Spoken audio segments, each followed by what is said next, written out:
parce que cet accord a énormément de clauses en quelque sorte, et donc il signe un certain nombre de documents puisqu'il y a un volet économique, il y a un volet humanitaire, donc voilà.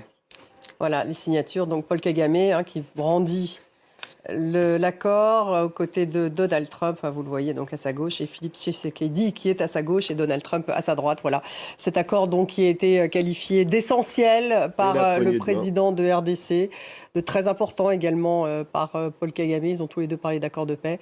Donald Trump qui le voit aussi comme un accord essentiel pour les États-Unis, pour lui, et puis pour bien sûr cet accord économique dans les minerais qui est inclus dans cet accord de paix. On en a longuement parlé, Karim, un accord donc sur les minerais pour prendre un peu la place, être en tout cas en compétition avec la Chine très présente dans cette région d'Afrique. Voilà ce qu'on pouvait dire donc sur cette signature d'un accord de paix. Raphaël Kahn va me succéder, il me succède tout de suite pour terminer sur ces images de Donald Trump qui continue de prendre la parole.